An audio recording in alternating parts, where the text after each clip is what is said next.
Consistency is the first move because it's clean. Pick the thing, repeat it, stop negotiating every day.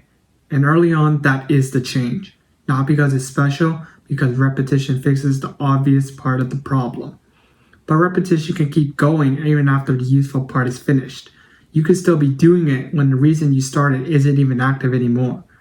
And if you're still showing up, nothing about the act tells you you're late. You don't wake up and decide again. The slot is already there. The start happens the same way. So you step in, you do it, you finish, you step out. And that's the advantage. It closes cleanly. It doesn't argue with you. It doesn't ask questions on the way out. So it becomes the safest part of the day. Not because it's working, because it's the one part that stays definite even when everything else feels vague. And once something feels definite, it starts feeling like something you reevaluate. Nothing forces a different response. Nothing is clearly failing. You're still doing what you said you do.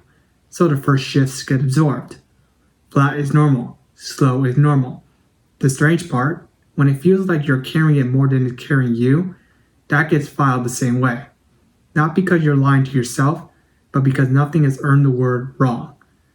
So you hold a stance. You're not seeing movement, but you're still inside the behavior that used to create it. And when the behavior is still intact, touching it starts to feel harder to justify than leaving it alone.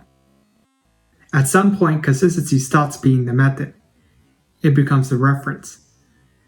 You stop checking what it's producing and start treating the fact that it happened as the signal. Because I did it survives everything. It's countable, it's clean, it's there even on days where nothing else is. So completion starts standing in for evidence. And once that replacement is in place, the routine starts getting protected more than results get pursued. Not as a decision you announce, as a structure you build around it, so it keeps surviving untouched. You're still showing up, you're still finishing, the chain stays unbroken, but it starts leaking into the rest of the day. It begins earlier, it follows you longer. A slice of attention stays nearby, on call, available. You keep the window protected. You watch the calendar without meaning to. You avoid anything that could disrupt the run.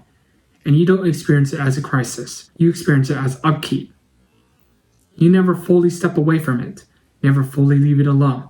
Never fully let it sit untouched. The routine doesn't demand harder work. It starts requiring closeness. Quietly. There isn't a moment where consistency announces it's done. Nothing breaks. Nothing forces a reset. What changes is smaller. It takes more setup to keep it clean, more guarding to keep it uninterrupted, more proximity to keep it intact. Tomorrow arrives.